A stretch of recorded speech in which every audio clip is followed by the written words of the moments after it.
In a cute little friendly game with puppies and dragons and pixely art, where the power of friendship and solving problems through better communication wins in the end, I found the most disturbing genocidal maniac conspiracy theory in all of video game history. And the weirdest part is, the critical clue that unlocks the entire theory is a flavor text entry for a group of frogs. Be warned, I will be throwing spoilers around like they're hotcakes, so if you want to play the game first, go ahead. If you have already played it or you're never going to play it, keep watching. The story of Wargroove 1, the first entry in this video game series, seems really straightforward. In fact, people made fun of the game for how simple its campaign plot is. There are 4 factions: the idealistic kingdom of Cherrystone, where everyone's happy and the queen really cares about everyone. The Floran forests, where these plant creatures roam about and do plant creature things. The Heavensong Empire, which is sort of steampunky, you know, some technology. And then the Felheim place, with a lot of undead. And those are pretty much the 4 factions. There are also 2 kind of subgroups running around: the Fari, a group of mice people who really just work for Heavensong and don't even appear in Wargroove 1, and the Merfolk, a group of land and sea people who speak a completely different language made entirely of plips. The story of the campaign goes like this. Sigrid, a vampire who's kind of second in command in the land of undead, decides to launch an unauthorized war against Cherrystone. Why is she doing this? That is a good question. She did not get permission for this. But what Sigrid wants is this secret key, right, that will unlock a powerful ancient artifact. She knows that Cherrystone has been guarding this key from evil forces, aka her. Typical, you know, fantasy setting plot. The kingdom is guarding an evil key, evil vampire wants the evil key, and attacks the good kingdom. The queen of Cherrystone is forced to flee into the woods to try to escape the invading vampires and undead. And they come across the Florans, who are supposed to be their friends, their allies. Naturally, the Florans immediately attack them. Sedge, the sadistic but adorable leader of the Florans, decides that humans are meat is tasty, and proceeds to attack Queen Mercia. Sedge is ultimately defeated, but then Greenfinger Zawan, right? He's just called Greenfinger in the game, comes forward and says, hey, what's going on here? He's really in charge. And Sedge, being an incredible liar, says this. I'm definitely convinced. But somehow, Greenfinger, despite being wise and level-headed and very experienced, completely believes everything Sedge says, and also proceeds to attack Queen Mercia and her allies, who are fleeing refugees at this point, to be clear. Somehow, Mercia wins. Greenfinger is still about to, like, rain down more havoc on them, until another Floran, Nuru, pops in and is like, hey, actually, Sedge was lying. At this point, Greenfinger's like, oh, Sedge, you were lying? I had no idea. You're banished. So, the banished evil plant monster, who is banished to the east of the forest, proceeds to immediately attack Heavensong, which is east of the forest. Because, of course, he was going to do that. Heavensong eventually defeats Sedge, but a lot of people die in the process. Meanwhile, Greenfinger is like, hey, sorry about that guy. Totally don't know why I picked him as my general. My bad. Nuru is cool, though, and will accompany you on your journey. So, dun-dun-dun, you know, the plant people have joined your party. Queen Mercia and Nuru now go to the east to seek aid from their other ally, Heavensong, who sees more plant people approaching and is like, oh no, they're gonna eat us again! And it leads to a great big fight. Although the narration portrays it as Heavensong being bigoted, that they see plant people and assume that they're the same as the previous plant people. But I want to be clear that in-universe lore specifically states that 99% of these plant people will happily eat other sentient beings and have no moral qualms about it. They eventually clear up the misunderstanding. No, those were different plant people. Yes, we're Queen Mercia and your allies. Could you help us stop the evil vampire? And they're like, oh, another misunderstanding! It's almost like it's the theme of this story. Dun-dun-dun-dun, Heavensong has joined your party. So now, all of the allies who have very badly weakened armies from constantly fighting each other for no reason, go to Felheim. and lose immediately. And Sigrid's about to win, and then Valder is like, hey, what's going on here? And Sigrid's like, I'm being evil. And Valder's like, what? I didn't give you permission to be evil. This was all a misunderstanding. Dun dun dun! Valder has joined your party. And now it's pretty much everyone against Sigrid, who is kind of like... Sigrid and Sedge are the only two villains in this story, if you haven't figured it out yet.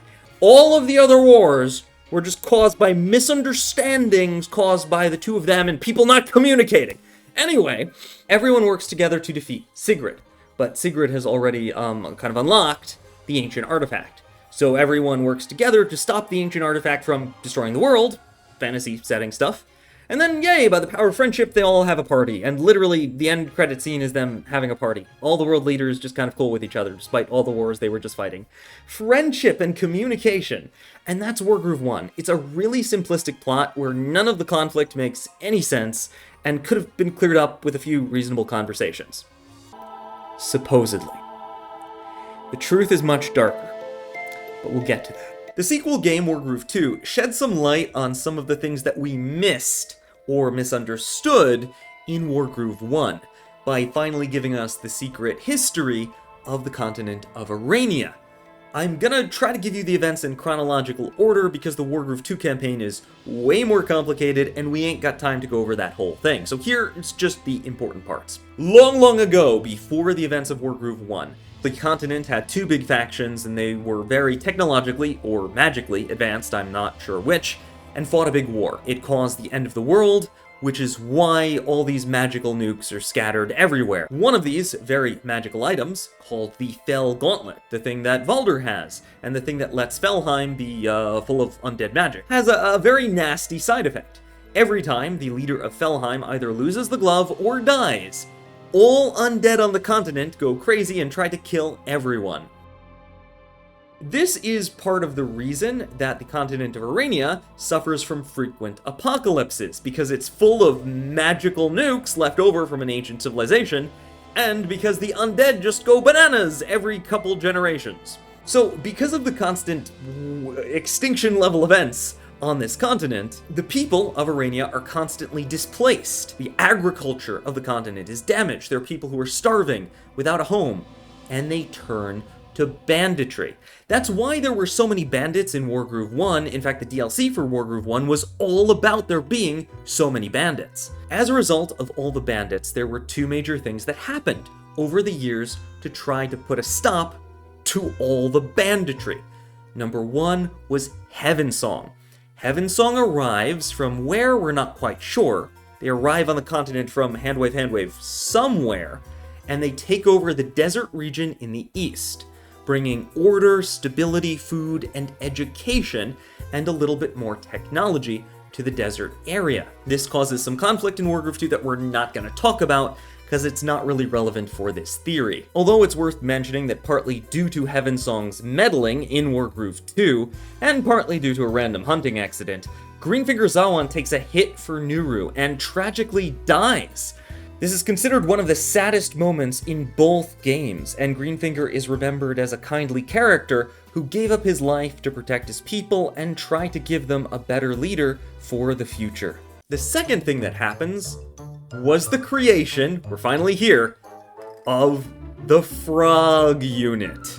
The game of Wargroove has something called the Codex, which is like a tutorial mode for the game. It's very pixely and shows you how the game works, what the different game mechanics are, and gives you detailed descriptions of each unit in the game. But before each explanation as to how the units work, on the first page of every part of this strategy guide, is a little bit of lore about the unit. For example, the Slasher is the Floran soldier unit, though the Floran blah blah blah blah blah. It's basically just flavor text that tells you what the unit in the game is, and there's rarely anything important there. However, for some reason, the lore entries for the frogs tell a hyper-specific story that is played out continuously only if you read the frog entries for each faction in the correct order. And I've even taken the time to animate some of them so that you can see just how batshit this actually is. Descendants of an early Cherrystone practice, only briefly implemented and long since banned,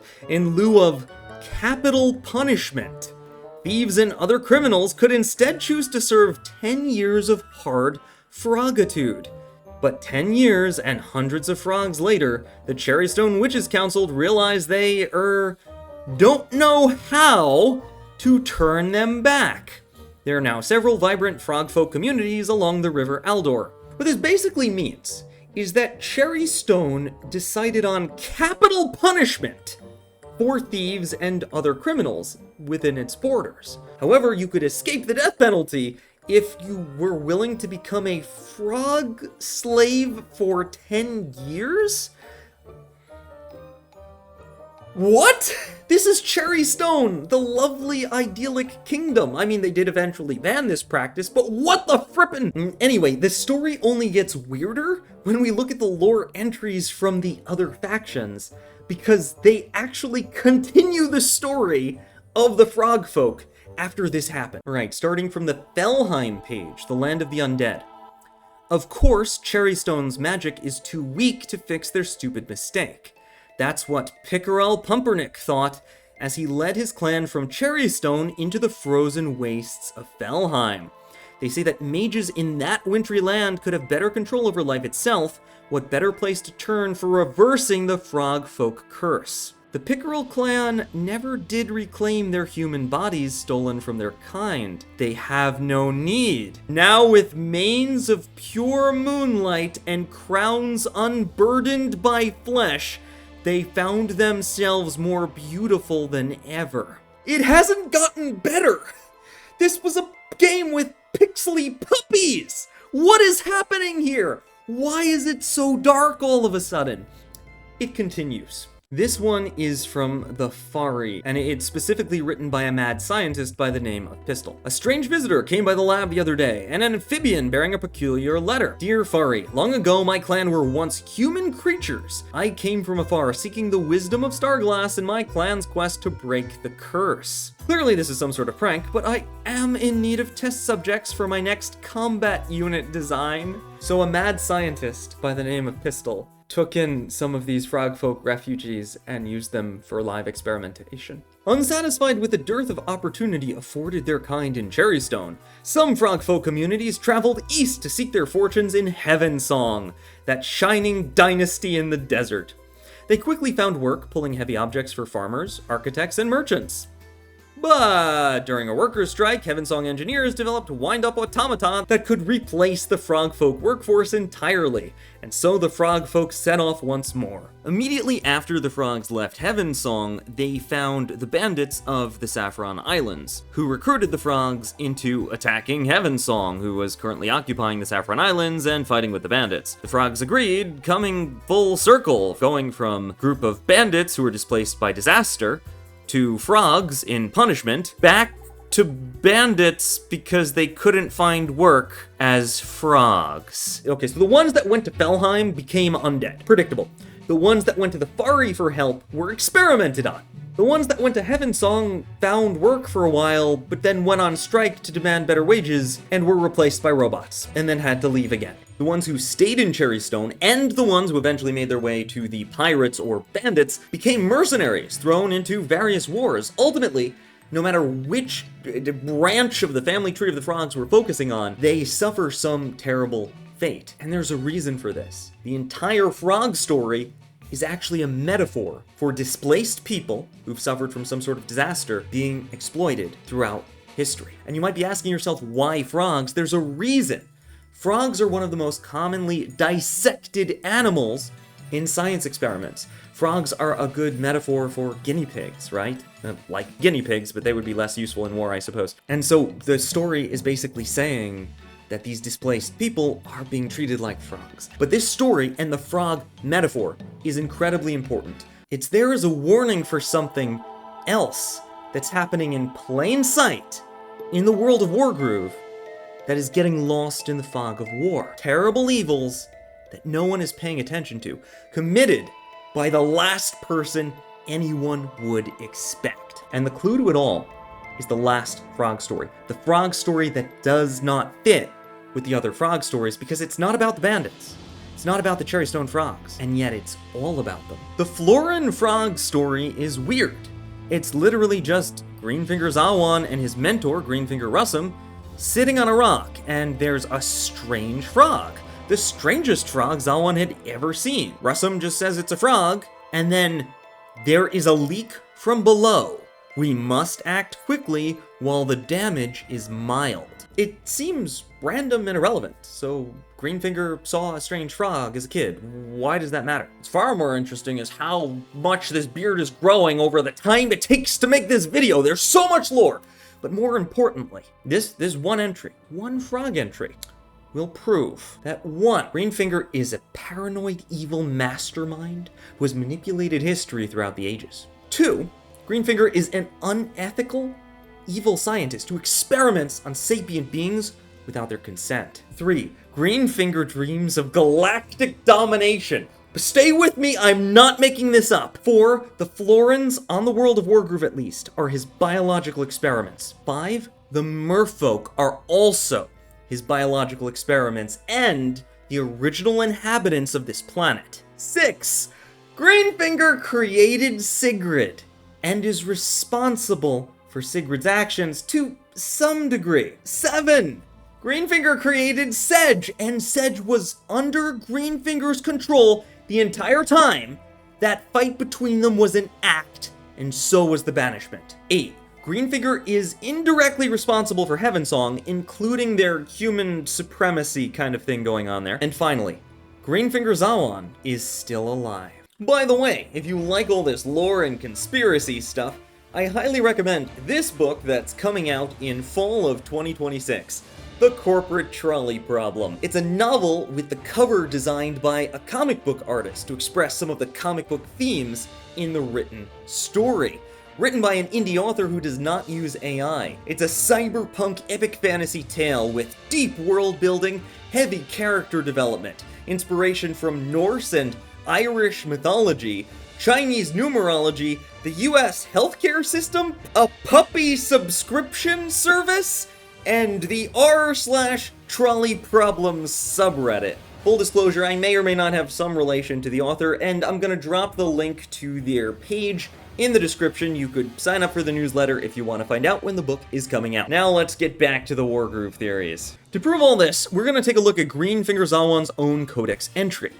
It says that Greenfinger was the beloved ruler of the Floran tribes for the past 90 years, and is currently missing, because, you know, Greenfinger dies in Wargroove 2, tragically, protecting Nuru, right? Born with the ability to manipulate plants at will, an uncommon ability, trained with Russum for 22 years, and then still felt there was much to learn after Russum died. Greenfinger will be sad when Nuru finally goes back to her home, wherever that is. You don't see it yet, do you? This codex entry implies a certain timeline in the world of Wargroove. It implies that Greenfinger Zawon was born in the year 2924. This was written by a fan, by the way. This isn't canon.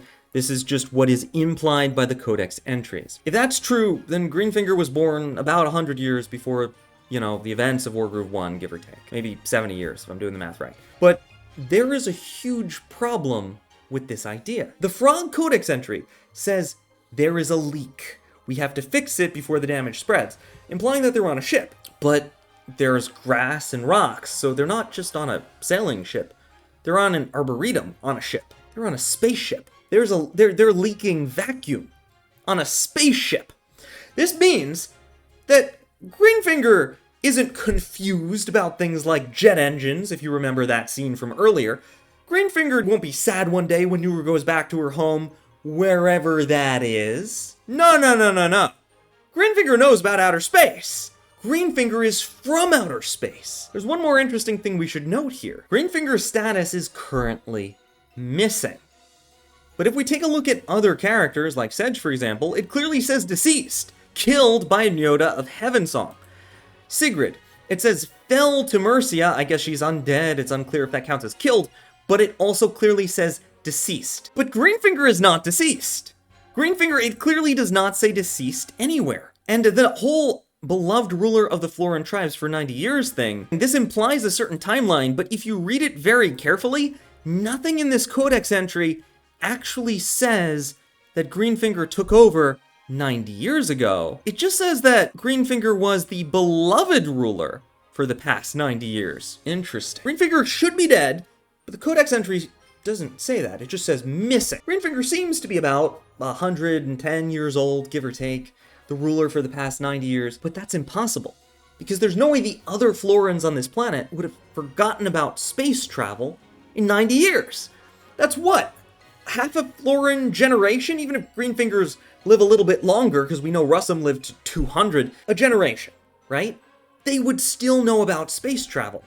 Greenfinger has got to be way older than that. So something's clearly going on here. And it all comes back to that frog entry. It clearly says, the strangest frog Zawan had ever seen. Why was it strange? I think I know. Get ready, because we're about to pick up the pace. The frogs are from outer space, specifically from the Starbound universe. Now, we know that Wargroove takes place in the same universe as Starbound because Nuru is in all 3 games. And with Nuru's age, we can even tell the order in which events happened.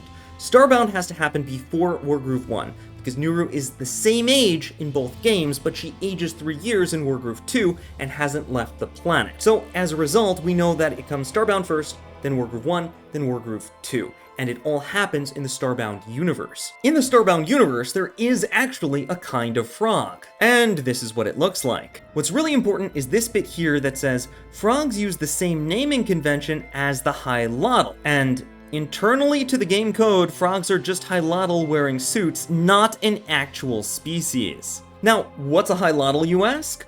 Ho ho ho! This is a Hylotl, also known as a Merfolk. Or at least I believe that the Hylotl are Merfolk. They're a semi-aquatic race, just like the Merfolk, with trinocular vision, highly adaptable genetics, and a relatively short lifespan, though they still lack the ability to breathe underwater. Now, the Hylotl have an interesting history in Starbound lore, in that the Florans invaded their home planets, driving them underwater. We found that in just several thousand years, the Hylotl rapidly evolved to be able to live underwater, after the Floran invasion drove them to do so, but you can't evolve a species in thousands of years, and based on that description, it seems like the Hylotl themselves don't even understand how they were able to evolve so fast, especially when they had the technology to breathe underwater. That's not how evolution works! Unless some outside genetic manipulative scientist was driving the evolution. Editing sneaky here. Technically, I was not exactly correct. It is actually possible for a species to evolve semi or aquatic traits over the course of a few thousand years. In fact, I've just recently learned that there are human beings who, over the last 1,000 years, did in fact develop incredible abilities, like being able to deep dive to 230 feet or to breathe underwater for 15 minutes. That's not physically possible for most humans. The timeline of a few thousand years for the Hylotl to develop these traits is possible, but it requires Darwinian evolution. It requires people to die because they didn't have the right capacity. 1,000 years ago was about the year 1000, but with modern technology, the Hylotls had more than modern technology. They were spacefaring. I don't think it could have happened naturally. I'm not sure if I buy it. And for these reasons, I still think they were given a little bit of a push genetically. But because the timeline is realistic, that push would not have been as noticeable as I first thought. To further support the theory that the Merfolk are the Hylotl that were genetically manipulated and turned into frogs, they're described as froggy in the Wargroove Codex, and they speak a different language in-game than the other races. What's really interesting, though, is that the Wargroove Merfolk don't have 3 eyes, although the spot where the 3rd eye would be is always covered. Their features are a little bit different than a starbound frog person or a frogbound Hylotl, which leads me to believe they are either a newer or an earlier adaptation of this genetic manipulation. I think the original frog people were Russum's attempt to turn the Hylotl into frogs. And then they crash-landed, Greenfinger and Russum crash-landed on this planet, which started the first Floran invasion of the Hylotl, as described in Starbound. So actually, Greenfinger Russum and the protege, younger Greenfinger, were responsible for this ancient invasion. Now, to be clear, this had to have happened thousands of years ago. And given that Russum only lived to 200, means that Russum was not alive for most of this planet's history. But Greenfinger Zawan is thousands of years old. Remember that line we were looking at earlier in Greenfinger's Codex entry? Zawan felt there was still much to learn. Crash landing and starting the partial genocide of a species was not enough to deter Greenfinger Zawan from experimenting on the Hylatl. No, Greenfinger Zawan decided to help by continuing with the frog experiments, forcing the evolution of this species across planets. Incidentally, this did not just happen on Arania, to help them to adapt to their new aquatic environment that they were pushed to by the Florans. Now, this might sound like a leap. I'm reading very carefully into small things in various codex entries. Maybe you think I'm making it all up. I'm pulling magical beans out of my hat. Let me show you some more convincing proof. In early development of Starbound, Greenfinger was not a title, but the name of an individual who was frequently referenced in codices, depicted as a brilliant but amoral scientist who was seemingly also the leader of the Floran people. He was in league with a bunch of characters who will become relevant later, but I'll skip them for now, and another undisclosed participant as part of a vague and ultimately unexplained grand conspiracy. Virtually all of this lore was removed during the Rampaging Koala update, which I interpret to mean Greenfinger erased himself from history, so where there was no record of his crimes and manipulation of the other species. Greenfinger's genetic skills were rewritten into a plant-controlling gift given to an individual Floran. Nature's cry! It's also relevant that even after this removal, all Greenfingers seem to be very good at reverse engineering the technology of other races. And of course, it mentions the Floran invasion of the Hylatl home worlds. So, originally, in Starbound, there was a character who was just called Greenfinger. That was the character's name, not a title, the character's name, like it was for Zawan in Wargroove 1. And this character was an amoral scientist. But could this character really have genetically manipulated an entire group of Hylatl, turning them into various types of frog people? The Hylatl we know today, the Merfolk we know today, possibly also just the Floran frog unit? There's much more evidence to support this. In fact, Greenfinger wasn't just messing with the genetics of the Hylatl either. I think we have enough information for me to prove to you that Greenfinger created Sigrid. Back in the secret lore that was only in the beta of Starbound, there are 4 accomplices who, together with the mysterious Greenfinger, were basically the supervillains of everything. One of them was an avian, a bird person, by the name of Thornwing. If the name Thornwing sounds familiar to you, it should. This is a Leafwing. It says so right there. The Floran aerial unit in the world of Wargroove. How was that made, I wonder? Thornwing's story is very arrogant, to say the least. This is the villain's backstory, and it's explained through 10 codex entries that were eventually deleted from the game of Starbound. But we still have them.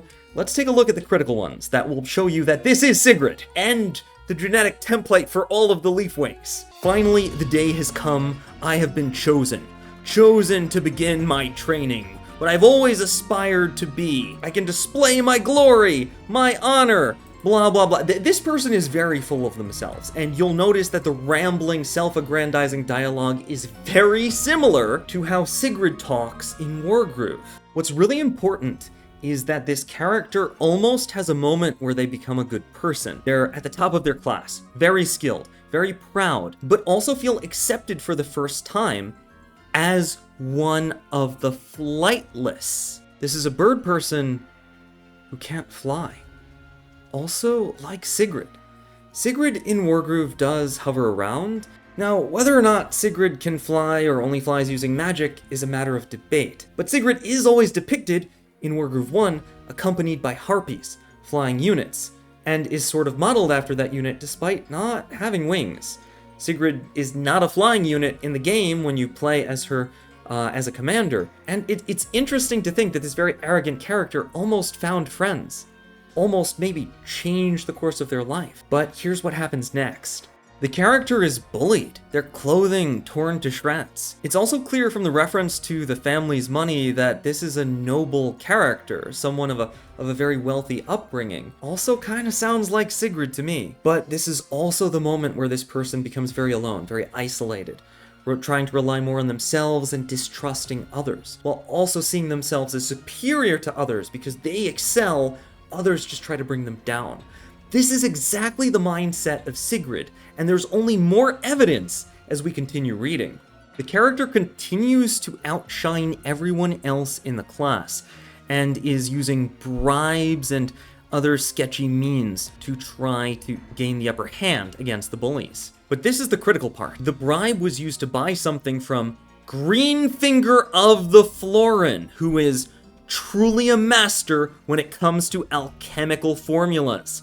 I took one sip and already I could feel my strength boosting, my body hardening. I pity the foolish avians who will get in my way. How foolish. They're going to experience a side of me they've never seen before. A dark, angry side, and it will be glorious. I should probably mention at this point that Sigrid is Norse for beautiful victory. The megalomania continues, the bullying continues, until eventually Thornweek murders their rival and gets them assassinated at the very least. What's interesting here is that this person is actively trying to become a god by whatever it is they're studying for. And in the conversation they have in that second to last scene, Thornwing is considering becoming a god under their own power, which was exactly Sigrid's objective in Wargroove 1. In the final tale about Thornwing, they decide to go somewhere in Hylatl space, which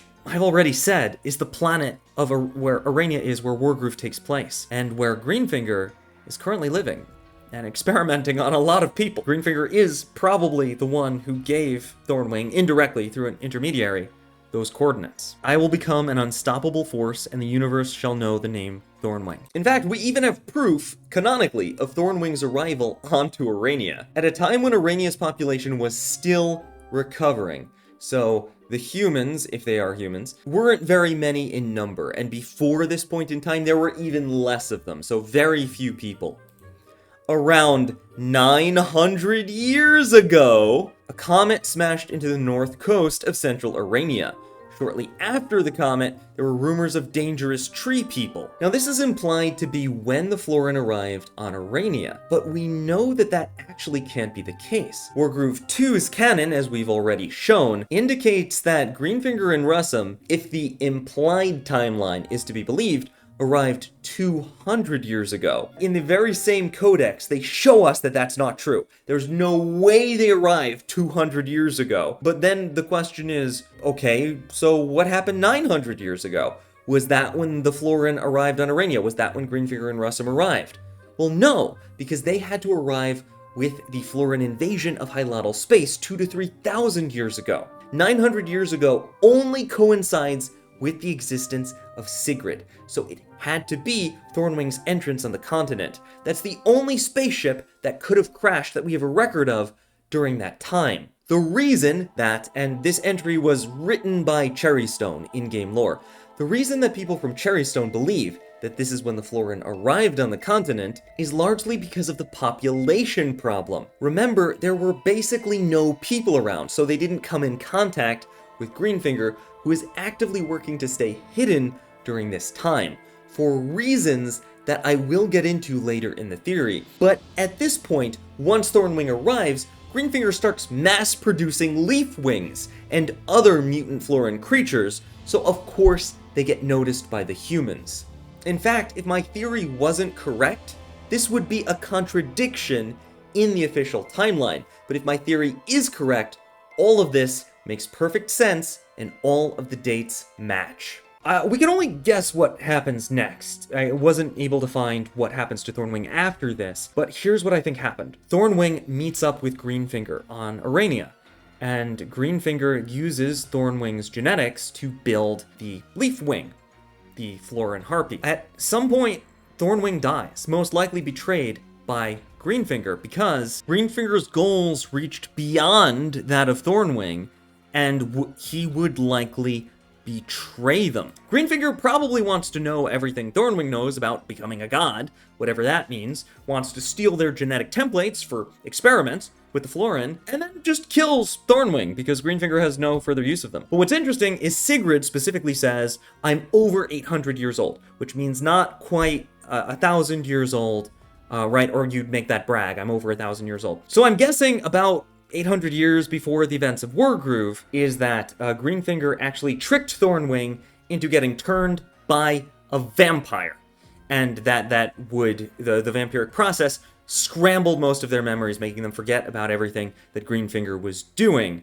A terrible and twisted fate, but a way to get rid of a rival and get them out of the way. But either way, I do think that Greenfinger knows that Sigrid is the reanimated form of Thornwing because of something that Sedge says before Sedge leaves for his banishment. So now I'm going to prove to you that Greenfinger was entirely responsible for Sedge as well. In the super secret Greenfinger lore, it also says that Greenfinger used dry sap on his own people towards an undisclosed end. Dry sap allowed Floran to become stronger and survive in hot, dry climates, but also weakened their minds and drove them mad. Sound like anybody we know? Sedge is clearly slightly insane, refers to himself in the third person, cackles constantly, lives for murder, far more than a normal Floran, and is sent to the east, to the Heavensong Desert, specifically to do battle with Heavensong. Now, when Sedge leaves, you might remember he says, but Greenfinger's friends and Greenfinger should watch the shadows. That sounds like it's a threat. Sedge is saying, I'm going to come back one day, I'm going to hurt you. But Sedge never does that. Sedge only attacks Heavensong. That warning was, hey, Sigrid, who claims to be a force of darkness, shadows, hello, is around causing trouble and looking for that ancient artifact.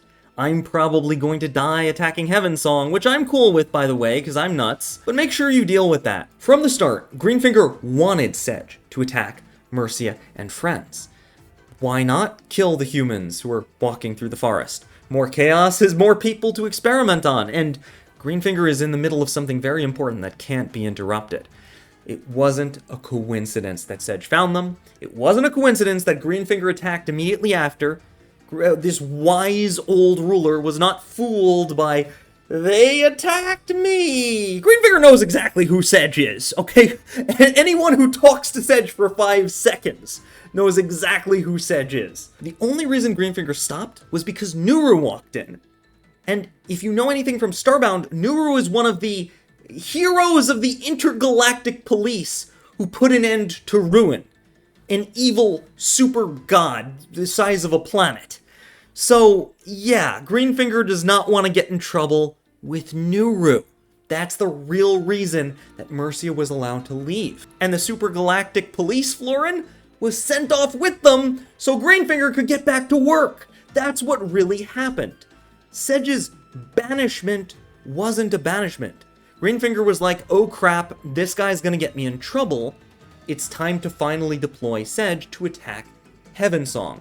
But why would Greenfinger want to do damage to Heavensong specifically? Why would Greenfinger drive some of his own generals and soldiers insane to make them heat resistant just to attack Heavensong? Because Heavensong is led by one of the main villains of Starbound. You might remember back to the Greenfinger lore that there was another undisclosed participant as part of the Greenfinger conspiracy. Azranox is the leader of the Ocassus cult, dedicated to wiping out all non-human life in the universe. Wasn't there that country that has a thing against undead, has a thing against Floran, replaced the frog people with AI? Sound familiar? One of Arsnox's, weapons of choice is it's called the Bone Dragon, but it's a mech dragon. Well, was there a country that had mech dragons? Oh yeah, there was. Now the point of Arsnox's cult is to wipe out all non-human life, but they want to do this using the Ruin. Again, this god of destruction called Ruin. Where did we hear that before? Oh yeah, and wasn't there somewhere else in this game we heard the word ruin? Oh right! When anyone uses the Violin of Death, they gain the power of ruin, and Dark Mercia's groove is specifically called Aura of Ruin. It does seem like this planet has something to do with ruin, which would cause the Okasis cult to establish a colony here.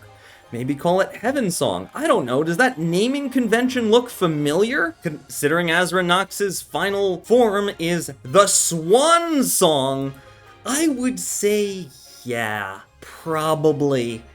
Heavensong was founded by Azra Nox. It explains everything. Though Tenri might not know that. In fact, most people on the planet probably don't know that. Azra, in fact, holds a dim view of most of the cult, largely considering them dullards and utterly disposable. You've got these segments of the cult on various planets. We know Heavensong showed up recently in Wargroove lore. Where did they come from? They came from outer space. The Okasis cult colony is Heavensong, on Arania. And that's why they're all human supremacists. In fact, Tenri's backstory of brutal childhood memories of being attacked by the undead and losing parents and Floran attacking is pretty similar to what Nox went through. Additionally, the level of technology in Heavensong is primitive, sure, but so is the level of technology used by the Okasis cult. They are known for putting together steampunk scrap and using it in outer space. So that's what's going on here. Greenfinger was unable to eliminate Azra Nox. We know this because she's around in Starbound and is presumably still alive by that point in time. Greenfinger is just hoping to do some damage to a rival on the continent while getting rid of Sedge, who's evidence of biological experiments, so that Nuru, the visiting police force, doesn't catch him in the act, and also maybe to start something between Heavensong and the Florans, which will come in handy later because Greenfinger is thousands of years old and playing 5D chess while you're playing a children's video game. Now, pay attention to this next scene. It's from Wargroove 2. This seems like a wholesome scene with Greenfinger trying to get Nuru to take over for him. But what would that actually do? If Nuru takes over for Greenfinger, Nuru is grounded to this planet and will no longer be hunting the stars. That would give Greenfinger the chance to get away. This is a very Palpatine moment. Greenfinger is trying to keep Nuru here. It's not about letting Nuru take over, and why would Nuru need to take over? Zawan is not as old as Russum, not anywhere close, if the supposed timeline is to be believed, the hinted at timeline. We know the true timeline. We know that's not actually the case. Alright, Nuru is trying to tell Greenfinger about the planets, the stars, right? And say, hey, Floran are actually from outer space. But Greenfinger cleverly gets Nuru to stop talking, avoiding the issue. Nuru is actively considering using space technology, and now they're in a fog bank. And then she's still trying to have the conversation, and then she's trying to show off some space technology. And this was very unplanned. Greenfinger Zawan has been pretending not to know about outer space this whole time. Nuru shouldn't be using advanced technology in front of him, but now Nuru is determined to do it. This was unexpected. This wasn't part of the plan. Greenfinger has got to jump in and stop this. Now, it's not clear what exactly attacked Greenfinger there. It looked kind of like a dragon and a tail, but because of all the fog, we couldn't exactly see what it was. I don't think that was a tail, though. I think that was something else. This is one of the famous opening scenes of Starbound. Very quickly, tentacles start coming through the stage. The planet of Earth is attacked by ruin. You're running around, you see tentacles hiding in the darkness, all this fog everywhere. Wargroove 2 introduced the Squid unit, which did not exist before Wargroove 2. That tail looked a lot like a squid's end of tentacle, and the way it attacked Greenfinger looked a lot like this battle animation. Notice the way the tentacle winds up and swats. That motion looked a lot like a squid attacking. It did not look like someone attacking with a tail. I think that was definitely a tentacle, However, I don't think that that was a squid using the tentacle. I think that was a small version of Ruin. And there's some good reasons to believe this, based on everything we've learned so far. Greenfinger basically entrapped, right, lured Thornwing to the planet, experimented on Thornwing, learned about the gods, was studying Ruin on this planet, possibly collaborating with Azra Nox to learn more about Ruin. Ruin clearly has influenced the magical technology on this planet. It's all about Ruin, this evil god creature. But Greenfinger has a very different idea than Azra Nox. Azra Nox and Starbound wanted to use Ruin to wipe out non-human life. Greenfinger, being a Floran, doesn't like that. Greenfinger, rather than trying to wipe out non-Floran life, has been slowly converting everything into Floran life. If you've been paying attention, odds are the frog spell is probably not even magic. It's probably something that Greenfinger tricked them into doing to turn humans into frogs to try to make them more Floran-like and see what would happen. Greenfinger has been trying to create a Floran version of Ruin. But the question is, why? If we go back to the scene where Greenfinger is attacked, you can see Greenfinger looking very pathetic, Nuru holding Greenfinger in her arms. Greenfinger's been poisoned and is like, okay, there's this place you need to take me. It's really important. And Nuru's like, okay, I'll take you there. Greenfinger stands up and is like, no, you can't go, no matter what, you can't go there. I'll go, even though I'm dying and it's a bad idea. I'll go. You stay here and protect everyone. Now, Nuru will never expect Greenfinger of anything, racked with guilt, blaming herself. But why did Greenfinger act that way? There was no reason to refuse Nuru's help. You're dying. You just need to walk to the place. Right? And you theoretically don't know about outer space and planets and stuff, supposedly, so why and you're training Nuru to replace you, to be your successor. In theory, you should show her all of the secrets. That's literally what you were doing, supposedly. Right, Greenfinger? Why don't you want Nuru there? We're gonna take a look at the scene where Greenfinger dies. Here we go. Queen's Workshop. No. So these are the Fari, they're not important for this theory. The workshop, it's empty. Weird, the workshop is empty. Why is the workshop empty? Why is there something called the workshop here? Why are there a crap ton of skulls here?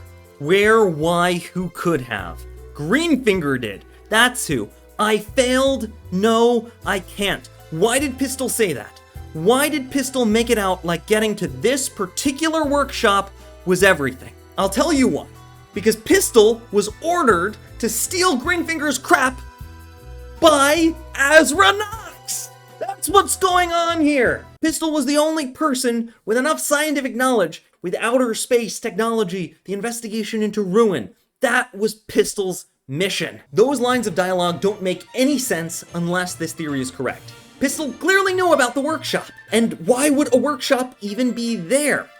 Now, it says Queen's Workshop. The queen in question is Queen Mastra of Cacophony. I keep talking about that. I brought it up at my short Wargroove 2 summary, right? Long ago, the two kingdoms of Cacophony and Silmore were fighting. But if you're paying attention, that leaves an interesting plot hole in not only my theory, but the main lore's main timeline. How did humans get to this planet? Remember, the Hylatl were the original inhabitants, let's say 4,000 or 5,000 years ago. The Floran invaded 2,000 or 3,000 years ago, and then Heavensong with the Alcasis cult arrived recently. They took the name Heavensong because it meant something to the old civilization of Cacophony, and they were occupying one of their older cities that had previously been inaccessible by virtue of some sort of high technological or magical shield that put a death sandstorm around the ruins. No problem for the more modern technology of the Alcasis cult, though not that much more modern. But then,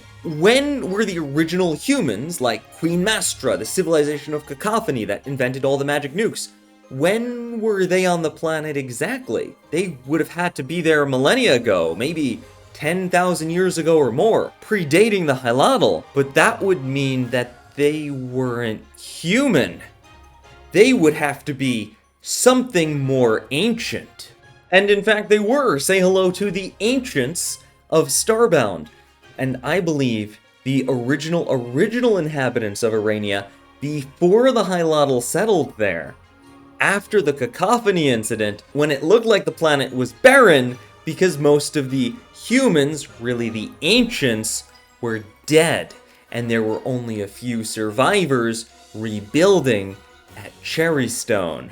There are many good reasons to assume that the original inhabitants of Arania were the ancients. For example, they were in possession of ancient gates, allowing for teleportation. They were both in possession of an automaton made of stone and crystal called a Guardian. And their reaction to a powerful evil force is to try to build something to seal it away, which was par for the course for the ancients. They were described as builders more than fighters when it came to big existential world-ending threats. But even more interesting is that after Azranox failed to control Ruin, to utilize Ruin, right at the end of Starbound and right before the start of Wargroove 1, Azra turned to reverse engineering and researching ancient technologies, which would make perfect sense why Heavensong was needed on the continent of Arania. Now, the inhabitants being ancients leads to an interesting possibility. Can an ancient and a Floran have a child? So far, I've been referring to Nuru as a girl, and Greenfinger and Sedge as guys. Whether or not Floran are all unisex, per the translation error retcon, or whether they can adopt human customs or are genetically different. I've proven that the Floran in Wargroove are definitely genetically different, so there could be male and female Floran due to Greenfinger's meddling, but Nuru is special. Nuru is mentally and emotionally and physically different than most Floran, being shorter, smarter, friendlier, and far more intelligent. Believe it or not, this is actually common with hybrid species such as ligers. They can either get really big or really small due to a mismatch of certain gene growth sequences. While Greenfinger and Sedge are probably genetically different than most Floran, I think Nuru is only half Floran, half ancient. It would explain why Nuru is obsessed with searching the universe for artifacts. She's trying to find out more about her ancestry. Maybe on some instinctive level, she can just sense a connection with the ancients and what they left behind. This finally gives us an answer as to why Greenfinger summoned Nuru to Arania. Not just to create this conflict with Nuru and Azranox. It wouldn't be worth the risk for that alone, but to study Nuru as a hybrid creature of a Floran and an ancient. And additionally, again, I've said this before, we might have a Palpatine situation going on. Nuru could be this Floran chosen, and Sedge, Greenfinger's previous apprentice, is then replaced by Nuru, who is sort of groomed to take over and maybe become one of Greenfinger's chief generals later on.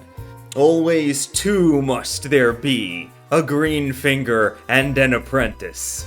Now this is like the final scene where Nuru arrives right as Greenfinger's supposedly dying, but the workshop has been cleaned out by somebody.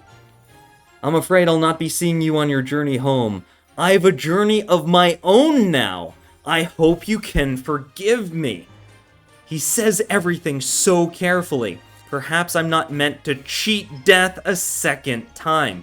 Greenfinger is just trying to stall here, but openly admitting to having cheated death. And we actually have in-game records for when that cheating death occurred. This says, letter in the Queen's workshop. It's a letter from Russum to a young Zawan, claiming that the place where Greenfinger was healed warns of an ancient evil that was sealed away. The day you were healed, she spoke to me. No, screamed in my mind. This is a horrific encounter that Russum is having, likely with the ghost of Mastra, the queen referenced, who used to own this workshop, meddling with the forces of ruin. It's very likely that Ruin's power, although it shouldn't be there anymore because now that power is absorbed into the new, Greenfinger Ruin, but it's very likely that Ruin's power used to permeate the planet in the form of a song, and that song granted various abilities, possibly even healing, but at the cost of corrupting or potentially possessing people who went too far into it. Likely Queen Mastra was corrupted by Ruin, created the cacophony cello, that corrupted other people to spread Ruin's influence, right? It's all about Ruin, and it's entirely possible that the reason Greenfinger became so evil was because of this second life, was because of this healing that Greenfinger was exposed to and corrupted by this dark force a very long time ago. And actually, believe it or not, there was evidence of this in Wargroove 1! In Wargroove 1's arcade mode ending, Greenfinger, basically a what-if story, manages to acquire the Ruin-infused cello.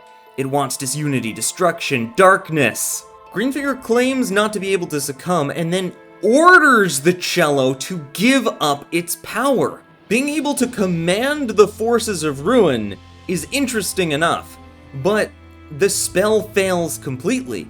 All of the magic disappears, and Greenfinger can't figure out what happened until all across the continent, trees start appearing everywhere. I think there are two interesting takeaways here. The first is that Greenfinger is not completely possessed by Ruin, and still, to some degree, has some level of autonomy, but at the same time is still influenced and desires to possess its dark power. This being an attempt, what Greenfinger would do if they could have gotten the cello. However, some pure, uncorrupted part of Greenfinger immediately consumes all of the magic and spends it on this tree magic instead. I believe this is what led Greenfinger to excise some innocent part of themselves and put it in the being known as Zawan, but I'm going to talk about that more in a little bit. Nuru's now trying to tell Greenfinger about outer space. Hey, we'll take it outer space. We've got way better medicine there. I've got a spaceship. And Greenfinger says, no matter which planet you call home, openly admitting that Greenfinger was lying about outer space the whole time, which means that earlier scene was a fraud, everything was a fraud. We have this dramatic death scene, and Greenfinger disappears. But I don't think Greenfinger did disappear. When Nuru confronts the Fari, blaming them for murdering Greenfinger, Pistol says, "You again, I thought we killed you, and you've lasers too now, wonderful." Nuru says, "Two?" It's clear that Pistol has seen space lasers before. I'm telling you that Pistol might actually know more about the Okasis cult than Tenri does at this point. What's extra interesting is after this scene, Pistol starts yelling at everyone like usual, and pay attention, we have to make contact with our allies. My research may be ruined. Look at the word ruined! I don't think Greenfinger was ever planning on healing himself. That entire thing with Nuru was just to kind of keep her interested. Hey, there is some cool outer space stuff here, but I'm not going to tell you about any of it. You should stay here, you should feel guilty, you should protect everyone. Meanwhile, Greenfinger knows that the Fari are working for Azra Nox. Greenfinger knows that Nuru is the enemy of Azra Nox. Greenfinger wanted a war with Heavensong. That's why Sedge attacked them in Wargroove 1, so that they would retaliate and start digging in Wargroove 2, because Greenfinger knew he would be out of there by then, and wanted to try to lure Nuru into a fight with Heavensong to get Nuru after Azra and leave him the heck alone, because he's gonna body swap and get off the planet. It's entirely possible, due to the fact that his name is Zawan in Wargroove 2 and Greenfinger in Wargroove 1, that for Wargroove 2 we're actually dealing with some sort of clone situation, and there is good evidence to suggest that Greenfinger does mess around with clones, outside of the already significant proof of genetic manipulation. We need to take a look at the last conspirator of the Greenfinger conspiracy, Big Ape of the Apex. Big Ape is the boss of the Apex, another alien race. We don't need to talk too much about them. The important thing is that he's not real. Big Ape, when you find him in the game, is actually just a robot being controlled by the elites of the Apex. But, once again, looking at the super secret lore that was removed from the game, Big Ape was a real person at one point in time, in league with Greenfinger, and provided Greenfinger their unwilling test subjects. So I'm pretty sure what happened is Greenfinger took this obnoxious leader of the Apex people, whoever they are, and it was basically like, hey, Apex leadership, you know this asshole who's running the show? You guys are the smart ones, right? Let me turn him into a robot. Greenfinger had no further use of this guy, decided to get rid of him, he knows too much, he convinced the elites to turn him into a robot. And this allowed Greenfinger to test technology to transfer someone's consciousness into a robot. Why would he want to do that? What does that have to do with clones? Stay with me, I'm onto something here. These are the Glitch, the one race that Greenfinger could not biologically modify because they're robots. You can see they kind of have this very kind of brown metal, probably like some sort of bronze that they're generally made of. Pay attention to that metal, we're gonna see it again soon. The Glitch's entire purpose was literally to simulate organic life and society. And Greenfinger wanted to run a simulation of war. Greenfinger wanted, being a very smart person, to try to find out what would happen if he actually revealed himself, tried to wage war against other people. Would he win? Would he lose? What would be the outcome? Science is the best way to determine that, so Greenfinger decided to, after testing the technology on Big Ape first, it didn't go so well, his consciousness didn't transfer into the robot, but most of the personality did. Greenfinger decided to put his own personality and knowledge into a robot, plop it on some planet, and have it wage war, and just see what would happen. Some of you might recognize Sturm from Advance Wars 1, and you can see that it's made of the exact same metal as the Glitch, this light brown bronze sort of metal. Sturm was built to be strictly stronger than anyone else on the primitive pre-spaceflight planet he was dropped on, although he did have one weakness, namely, he doesn't work so well in the snow. His dislike of snow was likely copied from Greenfinger's own personality. Also, much like the evil Greenfinger, Sturm had a penchant for cloning and biological experiments, creating clones like Clone Andy that basically disappear when they die. Wait, haven't we seen that before? And Greenfinger disappears. Yeah, isn't that what happened to Clone Andy in Wargroove 1 in the original game? Now, if you played Advance Wars, which is of course the game I'm talking about, and if you still don't think it's a simulation, remind me, what's the name of the planet again? Oh yeah, Wars World. Big shocker there. A blue faction, Blue Moon, attacks a red faction, Orange Star. They end up fighting with a yellow and green faction, Yellow Comet and Green Earth. But eventually, Sturm, the robotic Greenfinger, is exposed and the good guys win. That's Advance Wars in a nutshell. Clearly, the plan failed. The robot version of Greenfinger was eventually exposed and defeated because 1, Clone Andy appeared in the same place as real Andy, and that kind of gave the game away, and 2, Sturm interfered too directly in the events of Advance Wars, and as a result was exposed. Greenfinger tried again, which led to the events of Advance Wars 2, with a new model of the Sturm Glitch robot, but this one was just buggy as hell. It included a completely different design, but the primitives never really noticed and just assumed it was the same person, which I guess it sort of was. But this one was much less of a strategist, much less of a manipulator. It was programmed to use brute force in Advance Wars 2, and ultimately just got wrecked even more than the first version. So Greenfinger decided to give up on this idea. Clearly going to war was bad. Erasing yourself from history was much smarter. Being a mastermind in the shadows, but never revealing yourself, never stepping forward, much smarter. However, when Greenfinger got close to his super final objective, becoming a Floran version of Ruin, right? The culmination of all his research, all the turning other species into Floran, all the genetic experiments, all the messing with your own consciousness, he finally developed it. He did it. He found the technology to genetically change himself into a Floran version of Ruin to gain the powers of the evil god. Remember, we said that Greenfinger was a beloved leader for 90 years, but was actually the leader for far longer than that. Basically, 90 years ago, Greenfinger decided, okay, I'm almost done with my research. I could probably finish it in the next 100 years. It's time to clean up my mess, right? I've got to get rid of the dry sap Floran. I've got to get rid of Sigrid. I've got to get someone else to fight Azranox's cult. I've got to bring all this together. So here's what I think Greenfinger plotted. All right, it was a 90-year plan. All right, here's how it went. First, Greenfinger established a reputation as a beloved leader. No more evil experiments, kill anyone who knows about them, right? Everyone who knew about them is gone, erase yourself from history, be nice. Make alliances with Cherrystone and Heavensong, but don't be too loud about it, be quiet and wait. Then, once everything was set up, Greenfinger gets Nuru to come to the planet. Somehow, there's something cool here, there's artifacts here, come check it out, right? Nuru would totally go for that.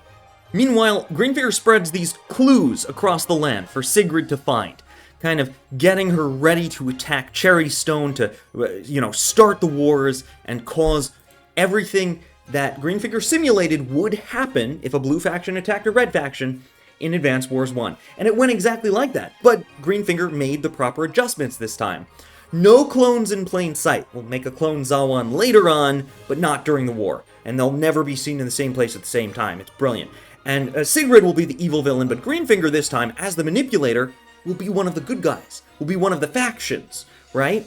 That way, at the end, Greenfinger will be accepted as a leader, and will get intelligence as to what's going on in the world. We'll get more control. We'll make absolutely sure that there are no countries that can interfere. But Heavensong is still suspicious. Azranox is pushing. They're gonna interfere. And Nuru is not taking the bait. Nuru wants to leave. These are two problems that can solve each other. So Greenfinger deliberately pisses off Tenri, baits Azranox extra hard, causes Heavensong to send the Fari into the Floran lands to come into conflict with Nuru, and then sets up his clone to die in his place, to guilt Nuru into staying here, fighting Azranox. Now with everyone tied up, no one paying attention, all his enemies fighting each other, Greenfinger can get off the planet. Remember, he said he was going on a journey. He's going into outer space. He's a noodle god now. He can do what he wants. And figure out his new powers while everyone else is fighting each other. Every conflict in the world of Wargroove, from the Cacophony disaster to Sedge attacking Heavensong. I think the undead stuff was an accident, because otherwise you would have dealt with Sigrid a long time ago. I think that was just, magic gone way out of control. But most of the conflict on this continent was orchestrated, masterminded, or, in the case of the undead stuff, indirectly caused by Greenfinger, who's been experimenting on other life to try to turn them into Florans, and eventually just became a Floran god of destruction. Given that Greenfinger, and I don't have time to cover absolutely everything this nutter did, there's more I'm not even talking about because it's less relevant to Wargroove, but given that Greenfinger was experimenting on so many races, I think that Greenfinger is trying to gain even more power. Because remember, Thornwing's attempt to become a god, Greenfinger wanted to go beyond that. I think Greenfinger wants to become a god of gods. And in Starbound lore, that is theoretically possible. There might be such a thing. But hey, that's just a theory. Well, I might be leaving as host of this show. Game theory, it'll never leave. It'll never leave me, and it'll never leave you. We are all game theory. A game theory! Thanks for watching.